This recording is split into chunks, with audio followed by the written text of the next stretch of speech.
ആരോഗ്യ മേഖലയിൽ 42 ലക്ഷം കുടുംബങ്ങൾക്ക് കേരളം ഇൻഷുറൻസ് പരിരക്ഷ നൽകുന്നുണ്ടെന്ന് മന്ത്രി കെ.എൻ. ബാലഗോപാൽ. ക്ലാപ്പന ഗ്രാമപഞ്ചായത്ത് കുടുംബാരോഗ്യ കേന്ദ്രത്തിന്റെ ശിലാസ്ഥാപനം നിർവഹിക്കുകയായിരുന്നു മന്ത്രി. രാജ്യത്തെ ഏറ്റവും വലിയ കുടുംബാരോഗ്യ കേന്ദ്രത്തിനാണ് മന്ത്രി ശിലയിട്ടത്. 25,000 സ്ക്വയർ ഫീറ്റിലാണ് നിർമ്മാണം. ആരോഗ്യരംഗത്ത് 42 ലക്ഷം കുടുംബങ്ങൾക്ക് 5 ലക്ഷം രൂപ വരെ വരുന്ന ചികിത്സാ ചെലവ് സൗജന്യമായി ലഭിക്കുന്ന കാരുണ്യ പദ്ധതിക്കായി 700 കോടി രൂപ കഴിഞ്ഞ വർഷം വകയിരുത്തിയത് 1400 കോടിയോളം ചെലവാക്കേണ്ടി വന്ന അനുഭവമാണുള്ളതെന്ന് മന്ത്രി കെ.എൻ. ബാലഗോപാൽ പറഞ്ഞു. ക്ലാപ്പന ഗ്രാമപഞ്ചായത്ത് കുടുംബാരോഗ്യ കേന്ദ്രത്തിന്റെ ശിലാസ്ഥാപനം നിർവഹിക്കുകയായിരുന്നു മന്ത്രി. ആരോഗ്യമേഖലയ്ക്കായി 15,000 കോടി രൂപയാണ് മാറ്റിവെക്കുന്നത്. കാരുണ്യ പദ്ധതിയിലൂടെ 7 ലക്ഷത്തോളം പേർക്ക് ഹൃദയ ശസ്ത്രക്രിയ ഉൾപ്പെടെ സൗജന്യമായി നൽകിയ സംസ്ഥാനമാണ് കേരളമെന്നും മന്ത്രി കൂട്ടിച്ചേർത്തു. സാധാരണ ഒരു ചികിത്സ കിട്ടാനുള്ള സാധാരണ മനുഷ്യന് പ്രധാന ഡോക്ടറെ കാണാൻ മാസങ്ങളെടുക്കും. ചോദിച്ചു നോക്കിക്കോളൂ. ഞാൻ വെറുതെ ഒരു വാദത്തിന് വേണ്ടി ഒരു പ്രസംഗ സ്ഥലത്ത് പ്രസംഗിക്കുന്നതല്ല.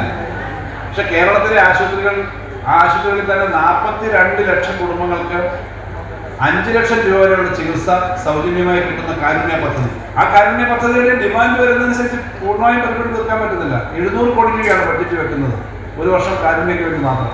1400 കോടി രൂപയാണ് കഴിഞ്ഞ വർഷം ചെലവാക്കിയത്. എന്നാലും തികയില്ല, വീണ്ടും ആവശ്യം വരും. പക്ഷേ 7 ലക്ഷത്തോളം ആളുകൾക്ക് ഹാർട്ട് ഓപ്പറേഷൻ ഉൾപ്പെടെ സൗജന്യമായി ചെയ്തു കൊടുത്ത ഒരു സ്ഥലമാണ് നമ്മുടെ കേരളം എന്നുള്ളത് ചെറിയൊരു കാര്യമല്ല. 2 ലക്ഷവും 3 ലക്ഷം രൂപ ആവുന്നതാണല്ലോ ഹാർട്ട് ഓപ്പറേഷനൊക്കെ. സ്വകാര്യ ആശുപത്രി പോയ ഇവിടെ നേരത്തെ അധ്യക്ഷൻ പറഞ്ഞതുപോലെ വളരെ ചെലവേറിയതാണ് ഇപ്പോഴത്തെ ചികിത്സാ രീതികൾ പലതും. പ്രത്യേകിച്ചും വൻകിട നഗരങ്ങളിലെ നമ്മുടെ കേരളത്തിനകത്ത് ഈ സർക്കാർ സംവിധാനവും പൊതുവായ മറ്റ് ആശുപത്രികൾ ഉള്ളതുകൊണ്ടാണ്. നിലവിൽ വള്ളിക്കാവിൽ പ്രവർത്തിക്കുന്ന കുടുംബാരോഗ്യ കേന്ദ്രത്തിന് ക്ലാപ്പന ഗ്രാമപഞ്ചായത്തിന്റെ മധ്യഭാഗത്തായി 2.10 കോടി രൂപ ഉപയോഗപ്പെടുത്തിയാണ് പുതിയ കെട്ടിടം നിർമ്മിക്കുന്നത്.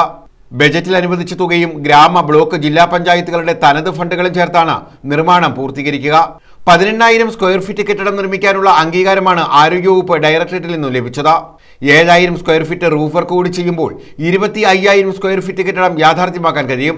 രാജ്യത്തു തന്നെ ഒരു കുടുംബാരോഗ്യ കേന്ദ്രത്തിന്റെ കെട്ടിടം 25,000 സ്ക്വയർ ഫീറ്റിൽ നിർമ്മിക്കുന്നത് ആദ്യമാണ്.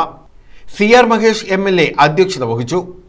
ഗ്രാമപഞ്ചായത്ത് പ്രസിഡന്റ് ഒ മിനിമോൾ സ്വാഗതം പറഞ്ഞു. Matsyafed chairman T Manoharan, block panchayat acting president A Aniruddhan, ജില്ലാ panchayat standing committee chairperson Vasantha Ramesh, Sajeev Onampally, Deepthi Raveendran, Suresh Thanuvelil, Ambujakshi, P Bindu, VR Manuraj, Ramshad, Clappana Suresh, S Suresh, TN Vijayakumar, PJ Kunjichanthu, Barnesh, PK Vikraman, V Sivakumar, Shaila Mathew, Nilahiran, TD Harikumar എന്നിവർ പങ്കെടുത്തു. News bureau, Ochira.